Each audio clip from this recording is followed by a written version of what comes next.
Hello and welcome to my first weekly roundup of the weird, the wacky and the wonderful. Whereas many people, it seems, have the gift of trotting through life and staying oblivious or ignoring the madness that goes on around us, unfortunately, whilst I'm more than capable of turning a blind eye to everything, my mind isn't blind, and frankly, I find it hard work. So, for my therapy and hopefully your entertainment, every week I'll pick out a selection of stories and events that have caught my eye and left me concerned, baffled, or outraged, and share them with you.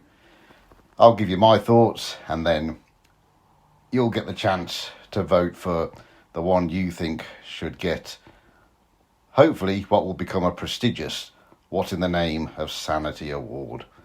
So, week one, what have we got? Yes, I'm going to start this week with the takeover by the British government of British Steel. First of all, I'm sure the MPs weren't too pleased about being called back from their Easter holidays. I just hope they hadn't gone too far away. I find it interesting that Parliament follows a similar holiday schedule to the schools and the colleges, although it's probably appropriate, seen as watching Prime Minister's questions these days is like sitting in a sixth form common room, the way they carry on. But so I'm glad for a start that we haven't given in to the ludicrous demands or terms that the Chinese owners, Jinji, hopefully I pronounced that right, of British Steel wanted. As has happened time and time again, they thought they could get away with asking for ludicrous amounts of money with no ties or commitments, but thankfully, at least for now, we got rid of that. Now it's all been completed, opportunity knocks, because now that Universal have agreed to, or been persuaded to build a new theme park in Bedford, this is going to require a heck of a lot of steel, I'd have thought, and that would be a great shot in the arm for the British steel industry. So the sensible thing to do would be to make sure all the steel for the project is made here. But knowing this country and our stupid ways, we'll probably, after fending off the Chinese and their stupid demands, we'll probably now give them all the contracts, so then the steel actually gets made in China after all and shipped back here, and the British steel end up folding after all. So, let's just hope the people who are being brought in to take charge are actually people with business acumen and not of the same calibre who have managed to drive Birmingham City Council into the ground. So, that was story one. Story two. Airports to be introducing, or scrapping rather, boarding passes and check-in. Once again, we're being sold the idea that this is the change that's going to make things easier, but is it really? Sure, for people who would insert their own head into their smartphone if they could, it will be no problem to have their passport or boarding pass on their phone rather than having to give it to and then collect from a human. But what about those of us that would prefer having a human who knows what they're doing sort things out for us, or those of us that need human assistance and can't get help by looking at a screen telling us what to do? And how good is this facial recognition really going to be? I mean, if it's going to be based on our passport photos, given that years could have passed since you had your photograph done for your passport, I can see it being like the self-service checkouts all over again.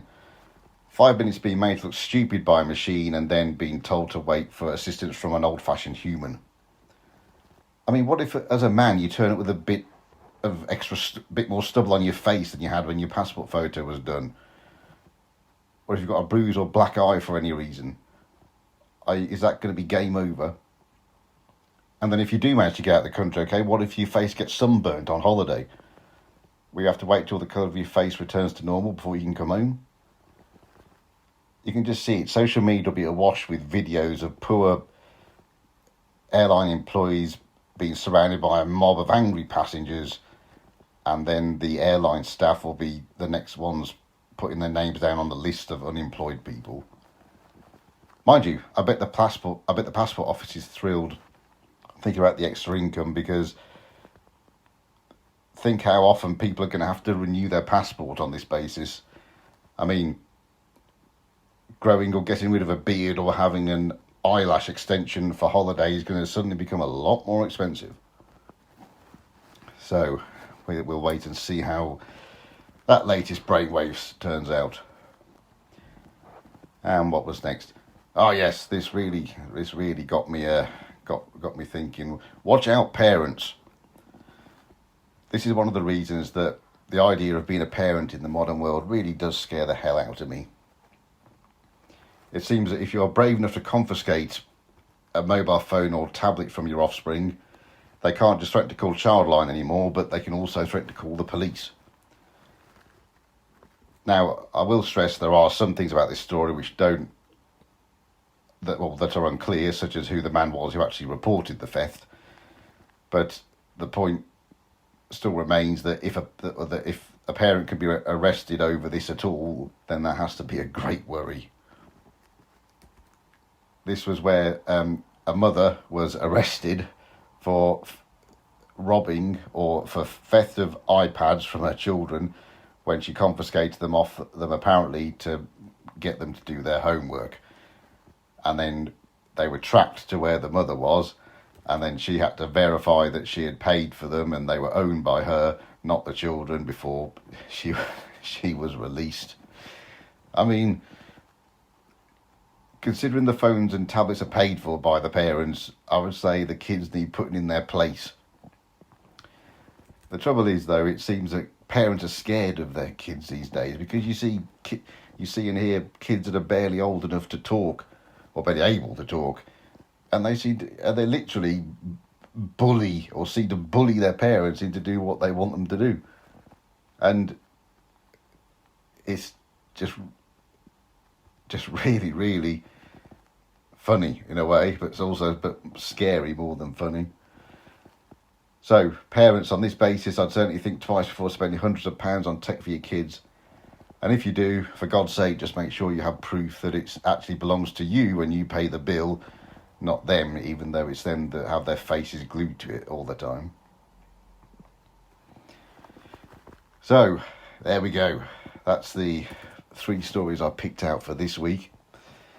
So, I'll put out the poll on the WhatsApp channel and the podcast page. And so which is your nomination? Which is the most insane story? And I'll announce the winner on next week's episode. Until then, short but sweet, but have a good week, and I'll speak to you soon.